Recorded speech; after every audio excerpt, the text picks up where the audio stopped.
ने कहा कि कोरोना वॉरियर्स की रोकथाम के लिए पूल टेस्टिंग को दी जानी चाहिए तरजीह। पूल टेस्टिंग के जरिए ज़्यादा से ज़्यादा लोगों की जांच करके कोरोना पर किया जा सकता है मौसर कंट्रोल। संत कबीर नगर में मगहर नगर पंचायत में एक ही घर के 19 अफराद पाए गए इन्फेक्टेड। पूरे इलाके को हॉटस्पॉट करार दिया गया, सभी को किया गया आइसोलेट।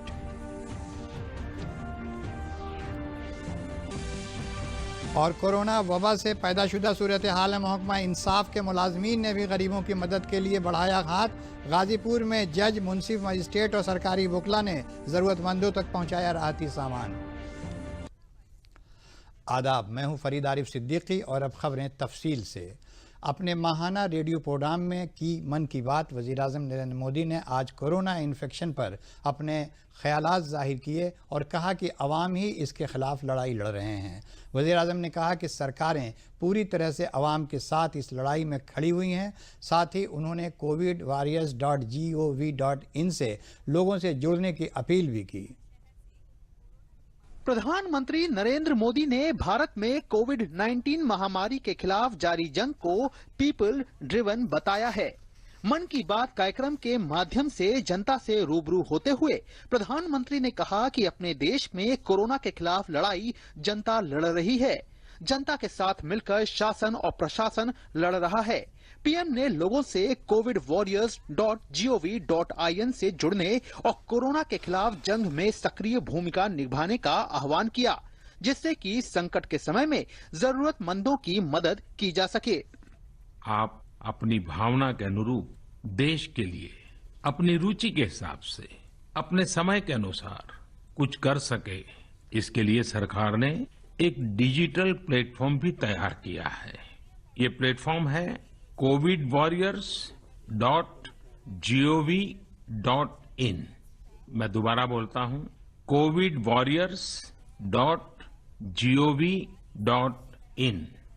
सरकार ने इस प्लेटफॉर्म के माध्यम से तमाम सामाजिक संस्थाओं के वॉलंटियर्स, सिविल सोसाइटी के प्रतिनिधि और स्थानीय प्रशासन को एक दूसरे से जोड़ दिया है।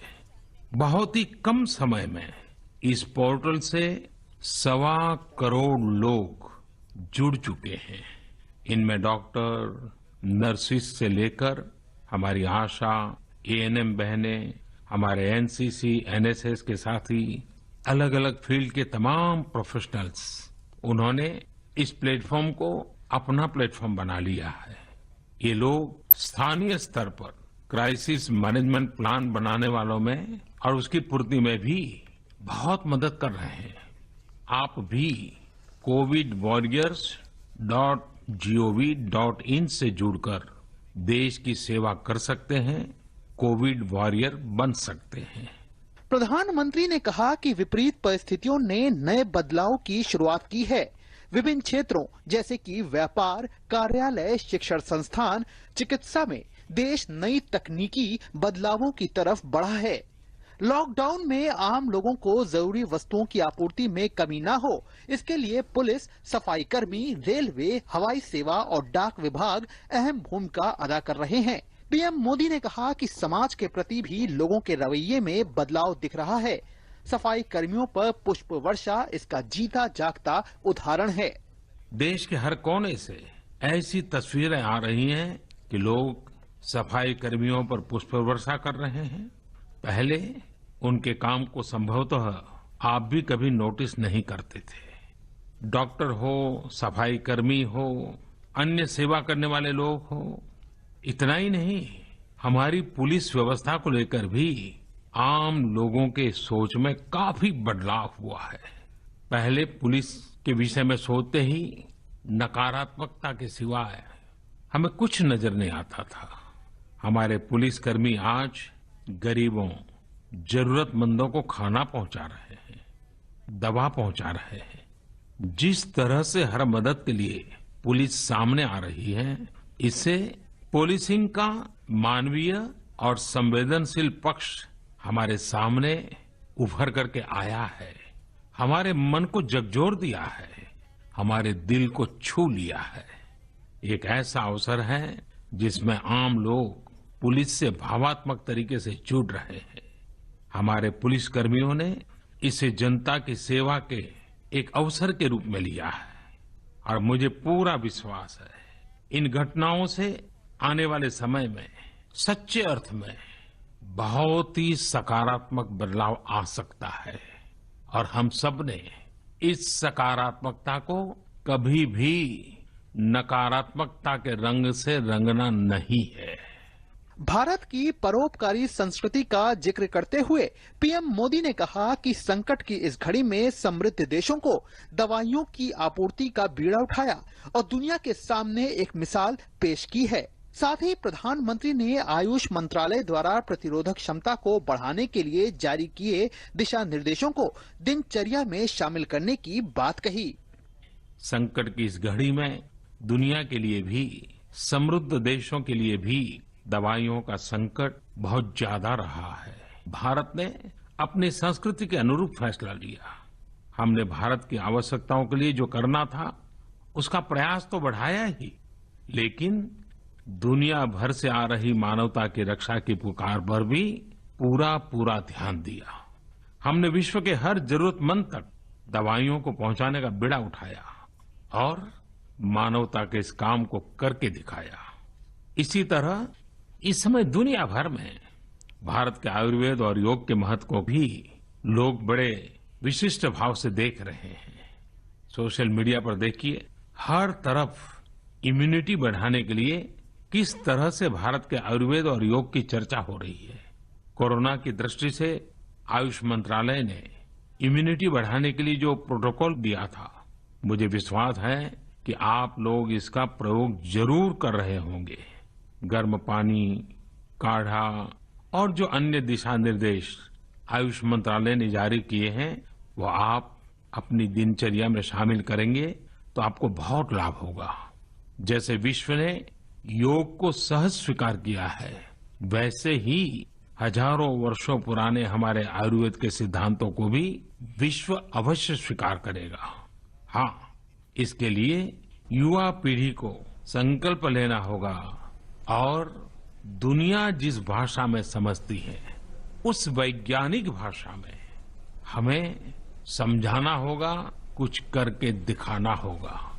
प्रधानमंत्री ने देशवासियों से सभी त्योहारों को घर पर रहकर बड़ी सादगी के साथ मनाने का आह्वान किया। 2 गज दूरी बहुत है जरूरी के मंत्र के साथ मन की बात कार्यक्रम के अंत में प्रधानमंत्री मोदी ने कहा कि अति उत्साह में स्थानीय स्तर पर कहीं पर भी कोई लापरवाही नहीं होनी चाहिए। सोनभद्र जिले के देही इलाकों में भी लॉकडाउन के ज़ाब्तों पर अमल करते हुए लोगों ने वज़ीर-ए-आज़म नरेंद्र मोदी के मन की बात के प्रोग्राम को सुना। इस वबा के दौर में आज अक्षय तृतीया के दिन वज़ीर-ए-आज़म के इस पैगाम की लोगों ने सताइश की कि समाज में चल रहे मुख्तलिफ त्योहारों को तहम्मुल के साथ अपने घरों में मनाया जाए। लोगों ने उनके इस पैगाम को 2 गज दूरी बहुत है ज़रूरी के भी सताइश की और कहा कि हम लोग कोरोना के ख़िलाफ़ जंग में वज़ीर-ए-आज़म के साथ खड़े हैं। प्रधानमंत्री जी के मन की बात में सबसे अच्छा ये लगा कि जो हम लोग जगह जगह थूकते थे वो हम लोग अब न थूकें। स्वच्छता अभियान के तहत गमछा भी बहुत ज़रूरी है, गमछा भी साथ में लेके चलें। ये बहुत अच्छी बात लगी। बहुत ही सुंदर हमको संदेश लगा कि 2 गज दूरी बहुत ज़रूरी। ये प्रधानमंत्री जी का संदेश हमें बहुत ही प्रभावित किया और मैं इस प्रेरणा के साथ यही मोदी जी के जो आदेश हुए हैं उसका पालन करूंगा।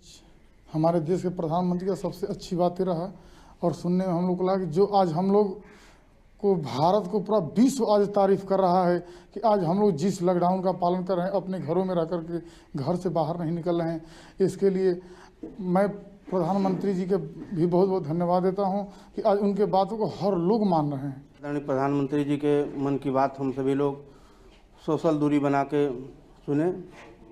आज उन्होंने जो मन की बात में कहा कि पूरा विश्व भारत का जो धैर्य है, आदरणीय प्रधानमंत्री जी का जो आग्रह है सभी देशवासियों का, उसको सभी लोग पालन कर रहे हैं।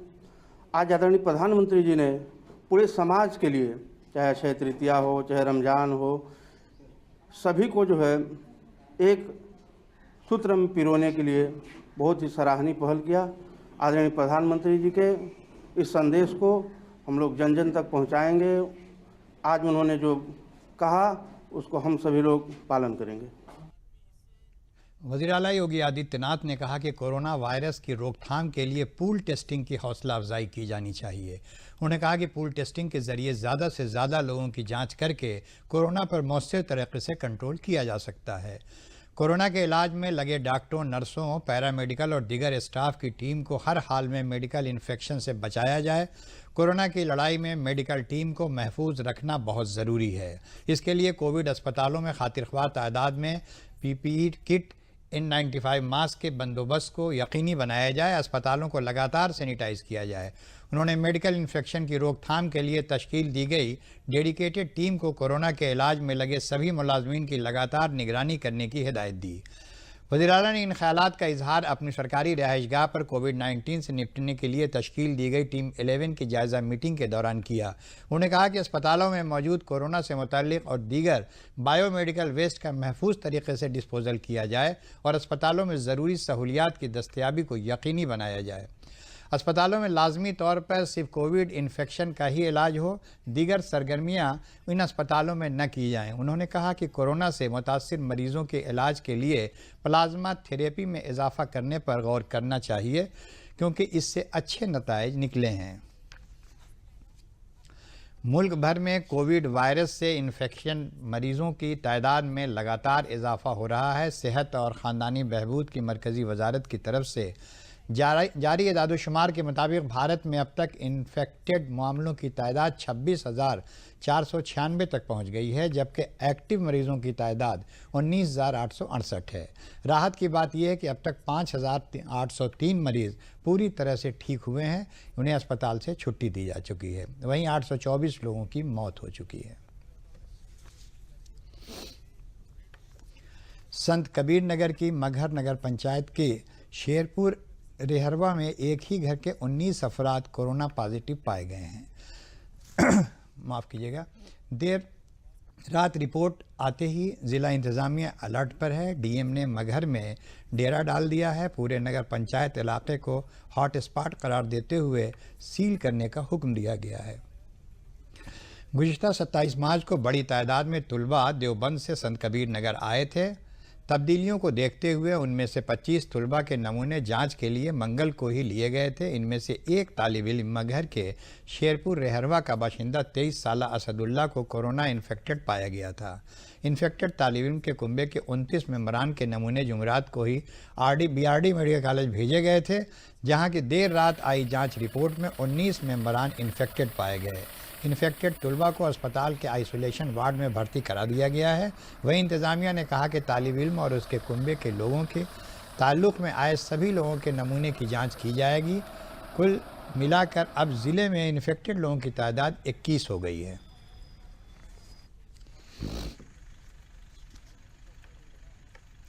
कोरोना की बीमारी से इंसानी ज़िंदगी को बचाने के लिए जहां सेहती मुलाजमीन और पुलिस मुलाजमीन अपनी जान जोखिम में डालकर दिन रात लोगों की हिफाजत कर रहे हैं, वहीं कुछ समाजी लोग भी इससे जुड़े हुए हैं। कन्नौज ज़िले में एक कुंबा ऐसा है जो ज़िले में मास्क की कमी को पूरा करने में दिन रात मसरूफ़ है। एक महीने से इस कुंबे ने 3,500 से ज़्यादा 3 लेयर मास्क बनाकर ऐसे लोगों में तकसीम किए हैं जिनके पास मास्क नहीं थे। सौरिक नगर में रहने वाले जितेंद्र शर्मा और सपना शर्मा ने बताया कि उनका कुंबा पिछले 1 महीने से मास्क बना रहा है। वो अब तक 3,500 मास्क बनाकर लोगों को मुफ्त तकसीम कर चुके हैं। सपना शर्मा ने बताया कि कोरोना इन्फेक्शन से बचने के लिए मास्क बहुत ज़रूरी है।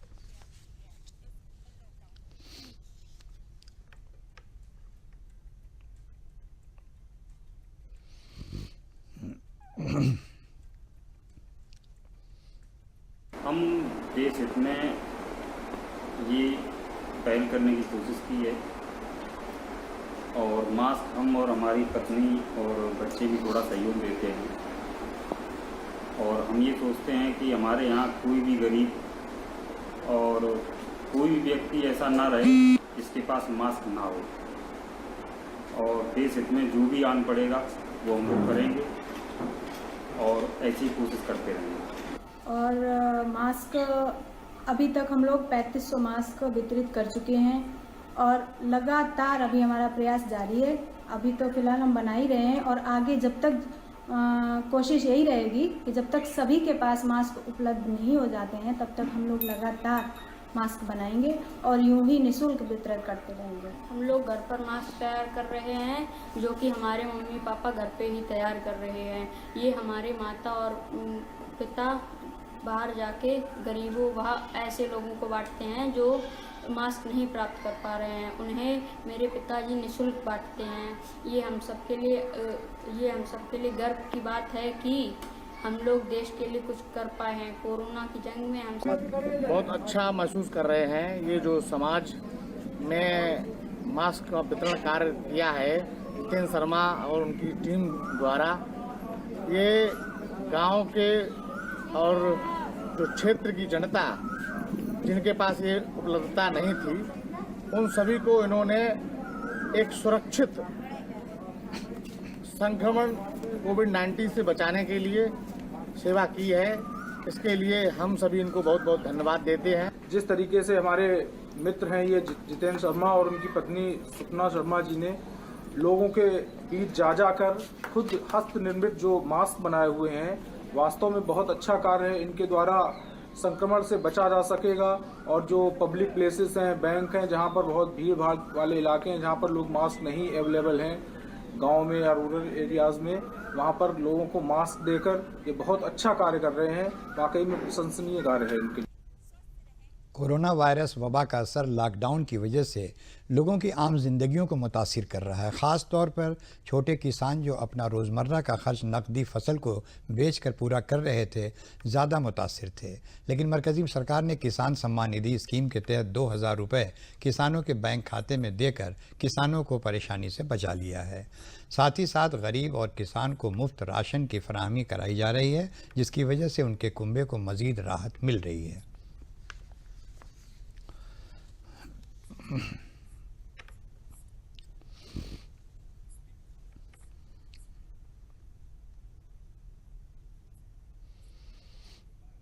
इसमें जो कोरोना आया उसमें मोदी जी ने मुझे 2000 रुपये दिए किसान सम्मान निधि का और राशन का फ्री में दिया, जिससे मेरा परिवार अच्छे से चला और मैं इस सरकार का आभार व्यक्त करता हूँ। जो लॉकडाउन से कोरोना से लॉकडाउन से मुझे 2000 किसान सम्मान निधि का लाभ मिला, इससे राशन भी मिला। इसे मोदी जी को मैं बहुत बहुत धन्यवाद देता हूँ।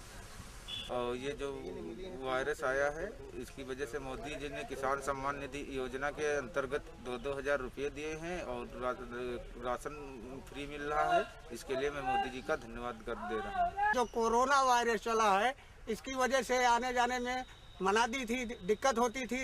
इस वजह से सरकार ने मुझे 2000 रुपये किसान सहायता राशि के रूप में दिए हैं तथा राशन भी फ्री दिया है। इससे हमारे परिवार को बड़ी राहत मिली है तथा इसके लिए मैं सरकार को बहुत धन्यवाद देता हूं तथा मोदी जी को बहुत धन्यवाद।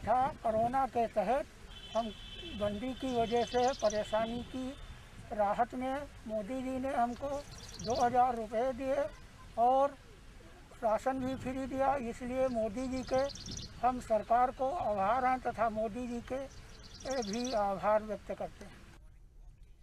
अलीगढ़ में गरीबों को रोज़गार देने की वज़ीर आला की स्कीम को सिटी कमिश्नर ने सच साबित कर दिया है। सिटी कमिश्नर ने शहरी गुज़र बसर मरकज़ के ताउन से स्मार्ट स्कीम शुरू की है। DNULM के तहत शहरी गुज़र बसर मरकज़ से गरीब ख़वातीन को रोज़गार मिल रहा है। रोज़गार पाकर गरीब ख़वातीन के चेहरों पर खुशी छा गई है। सिटी कमिश्नर ने कोशिशों से शहर में डिसइंफेक्टेड मास्क बनाना शुरू हुए हैं, जिसमें 100 से ज़्यादा ख़वातीन को रोज़गार मिला है। सोशल डिस्टेंसिंग का ख़ास ख्याल रखा जा रहा है। सिटी कमिश्नर ने सेंटर का मुआयना किया। ख़वातीन ने कहा कि लॉकडाउन के दौरान माजूरों से मुतल्लिक़ बहबूदी कमेटी अच्छा काम कर रही है।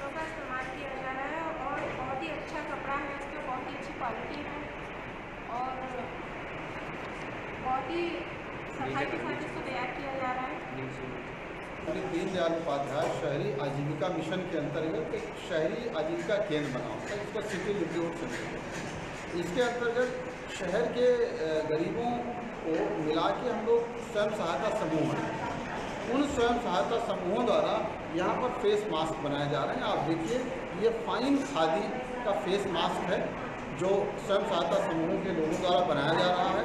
इसकी खासियत ये है कि हमने शहरी आजीविका केंद्र से इनको एक ऑटोक्लेव उपलब्ध कराया है और यहाँ हाई टेम्परेचर एंड प्रेशर पर बने हुए मास्क को डिसइंफेक्ट किया जाएगा और फिर उसकी पैकिंग करने के बाद इसको यूज़ के लिए भेजा जाएगा। ये इसलिए अलग है कि अमूमन लोग बना तो ले रहे हैं फेस मास्क, लेकिन उसको डिसइंफेक्ट नहीं कर रहे। तो ये प्रयास हमने किया है और मेरी अपील है विभिन्न सरकारी और गैर सरकारी संस्थाओं से कि स्वयं सहायता समूहों द्वारा बनाए गए फेस मास्क को आप खरीदेंगे तो इनको एक रोज़गार मिलेगा, ये एम्पावर्ड होंगे। तो आप इनके बनाए हुए सामानों उत्पादों को खरीद कर इनको एम्पावर करिए, इनको आर्थिक रूप से मजबूत करिए।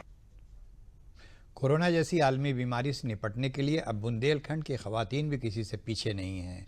लॉकडाउन के बाद अब यहाँ के ललितपुर ज़िले की खवातीन भी कोरोना वायरस के इन्फेक्शन के चैन को तोड़ने के लिए आगे आने लगी हैं।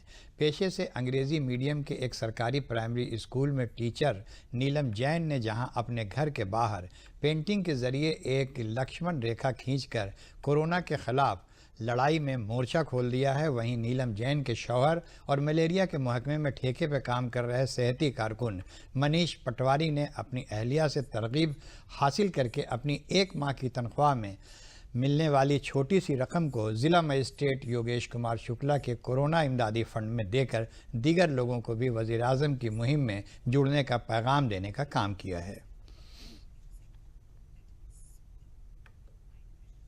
मैंने अपनी मार्च की सैलरी कोविड-19 वैश्विक महामारी सहायता कोष में जिलाधिकारी जी को अपने चेक के माध्यम से जमा करा दी है और इस देश पर जो इस समय वैश्विक आपदा आई है कोरोना कोविड-19 नाम से वायरस के द्वारा, हमें उससे एकजुट होकर लड़ना है और साथ ही हम लोगों को मिलके अपनी वेतन एवं अपना तन मन धन से इस वैश्विक बीमारी के खिलाफ में लड़ना है। नमस्ते, घर पर रहें, सुरक्षित रहें। प्रधानमंत्री जी ने 21 दिन का लॉकडाउन किया है हमारी सेहत के लिए, हमारे बचाव के लिए। हमें अपने परिवार वालों के साथ घर पर रहना है, सुरक्षित रहना है और सारे नियमों का पालन करना है। मैंने नीचे एक लक्ष्मण रेखा बनाई है मोदी जी के आह्वान पर, अतः उसे हमें लांघना नहीं है। वो लक्ष्मण रेखा लोगों को भी प्रेरित करती है कि सब अपनी अपनी लक्ष्मण रेखा में रहें, कोई रोड पर ना रहे। Stay at home, stay safe, stay healthy. Lockdown और रमज़ान के महीने के मद्देनज़र ज़िला फतेहपुर के कई इलाकों में ड्रोन कैमरे से निगरानी कराई गई। ड्रोन कैमरों से निगरानी के दौरान ज़िले के डीएम और एसपी ने कई शहरी इलाकों का मुआयना भी किया। मुआयने के दौरान पूरे इलाके में सन्नाटा छाया रहा। वहीं ड्रोन कैमरे को देखते ही घर के बाहर घूम रहे लोग घर के अंदर चले गए। इस सिलसिले में एसपी प्रशांत वर्मा ने बताया कि लॉकडाउन और रमज़ान के मद्देनज़र शहर और ज़िले के कई इलाकों में ड्रोन कैमरे से निगरानी कराई जा रही है। फिलहाल ज़िले में अब तक कोई कोरोना पॉजिटिव केस नहीं मिला है, जिसकी वजह से ज़िले में और भी चौकसी बढ़ा दी गई है। चौकसी बढ़ाने के अलावा ज़िले की सरहदों को सीज कर दिया गया है।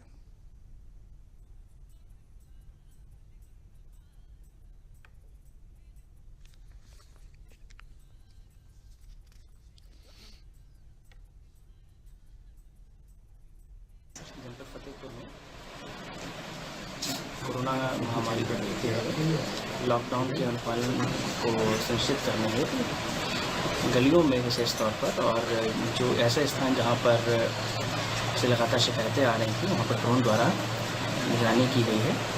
यह निगरानी विभिन्न क्षेत्रों में शहर में और ग्रामीण इलाकों में लगातार की जा रही है। हमारी आपके माध्यम से सभी लोगों से अपील है कि अपने घरों में रहें, सुरक्षित रहें और बेहद आवश्यक कार्यों के अतिरिक्त कतई बाहर न निकलें। फतेहपुर जिले में शनिचर देर शाम लॉकडाउन के तहत बांदा सरहद पर निगरानी कर रहे दारोगा, सिपाही और मल्लाह की जमुना नदी में नाव पलटने से डूबकर मौत हो गई। खबर मिलते ही डीएम और एसपी समेत पुलिस इंतजामिया मौके पर पहुंचा और मकामी गोताखोरों की मदद से देर रात तक तीनों की तलाश जारी रखी।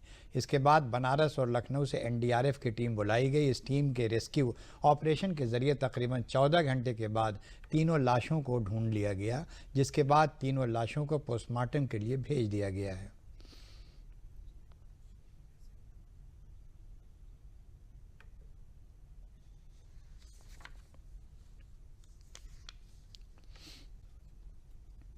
जनपद फतेहपुर के थाना किशनपुर क्षेत्र के मड़ैयन घाट में आज एक नाव दुर्घटना हुई, जिसमें 3 व्यक्ति अभी लापता हैं। उनमें से एक उपनिरीक्षक श्री रामजीत एवं एक आरक्षी श्री शशिकांत शामिल हैं। इसके अतिरिक्त उस नाव में सवार एक नाविक जिसका नाम रवि है, वह भी लापता है। लापता व्यक्तियों की तलाश के लिए आधा दर्जन से ज़्यादा गोताखोर, पीएसी की फ्लड कंपनी लगातार प्रयास कर रही हैं। इसके अतिरिक्त एनडीआरएफ की टीम रवाना हो चुकी है, जो शीघ्र ही यहां पहुंचकर उन्हें खोजने में मदद करेगी। आलमी बीमारी कोरोना की वजह से भारत में जारी लॉकडाउन को ध्यान में रखते हुए गाज़ीपुर का महकमा इंसाफ भी ज़रूरी और गरीब लोगों के खाना और राशन फराहम कराने में जुट गया है। ज़िला जज राघवेंद्र की क़यादत में गाज़ीपुर ज़िले के सभी जजों, मुंसिफ मजिस्ट्रेटों, सरकारी वकीलों, बार एसोसिएशन के सदर और ज़िला सदर मुकाम के अलावा सैदपुर, जमनिया, मोहम्मदाबाद के अदालती अहाते के मुलाजमीन और वकील भी अपनी सतह से इक़्तिसादी मदद कर रहे हैं और गरीबों को गेहूं, चावल, सरसों का तेल और दीगर खुर्दनी अशिया फराहम करा रहे हैं। ज़िला जज राघवेंद्र ने बताया कि ज़िला मजिस्ट्रेट के कैंप दफ्तर और पुलिस सुपरिटेंडेंट के दफ्तर को इक़्तिसादी मदद पहुँचाई जा रही है, जिससे उसे ज़रूरतमंदों को दस्तयाब कराया जा सके। इसके अलावा गरीबों को खुर्दनी अशिया के पैकेट भी ज़िले में अपने हाथों से ज़िला जज राघवेंद्र और वकीलों ने तकसीम किए। इस मौके पर सोशल डिस्टेंसिंग का पूरा ख्याल रखा गया।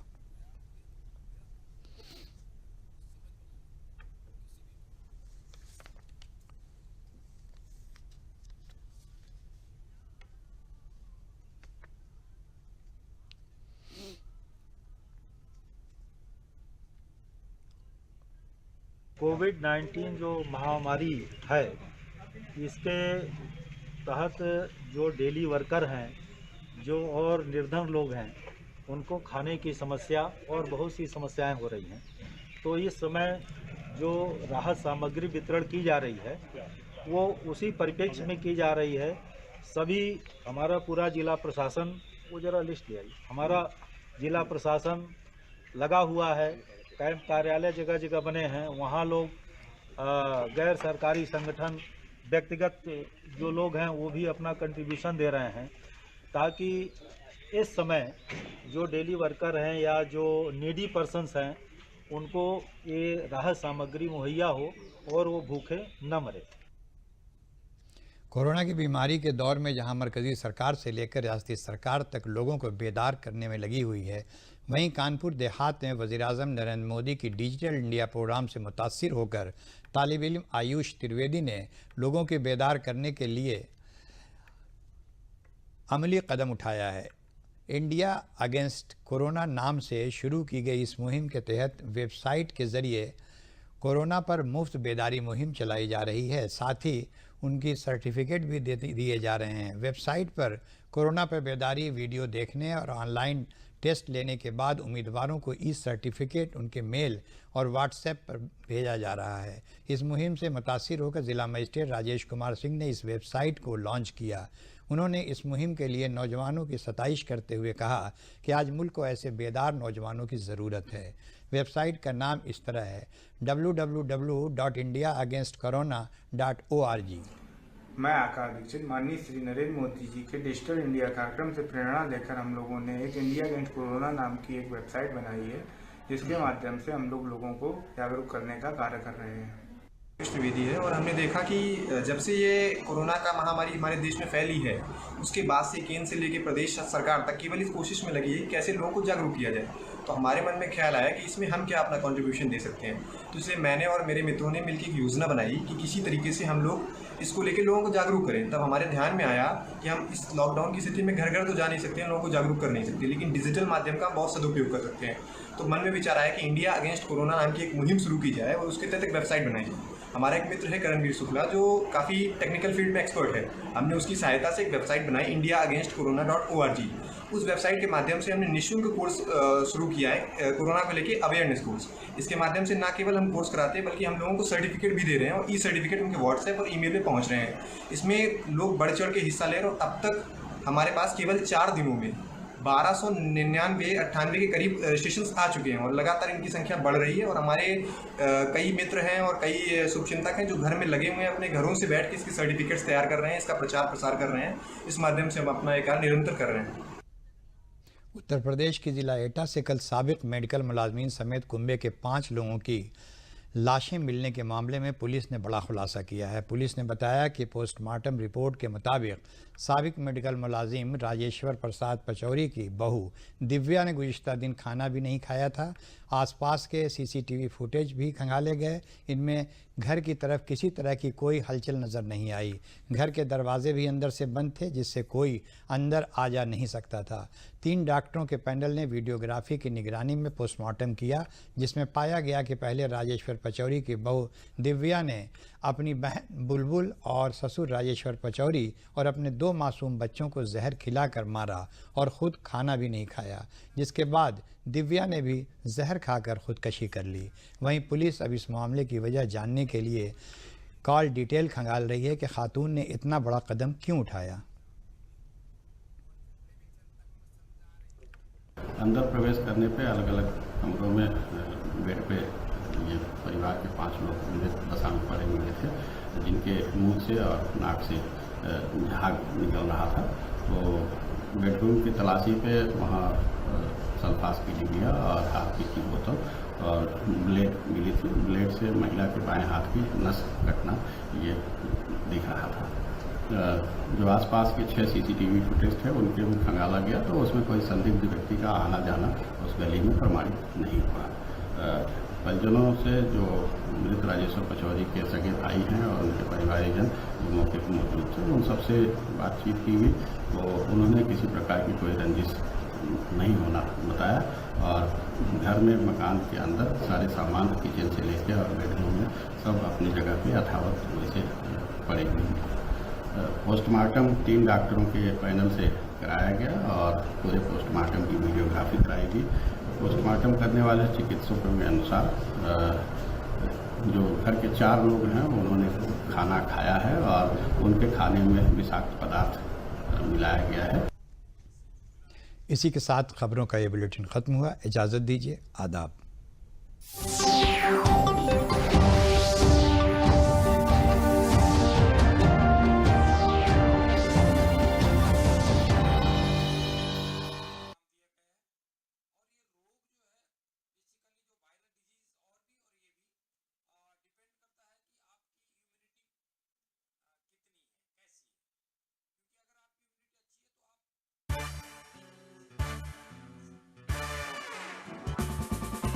जीवन की बंटू का मन हो जाए लौटे कविता की ओर दिल बोले हर दिल बोले कवियों की हंसी ठिठोली जैसे चूरन की गोली हर प्यारी इनकी है बोली बोली का ही है जोर दिल बोले हर दिल बोले बच्चन की है दिनकर की घर घर में मानस से होती है भोर दिल बोले दिल बोले हर दिल बोले दिल बोले once more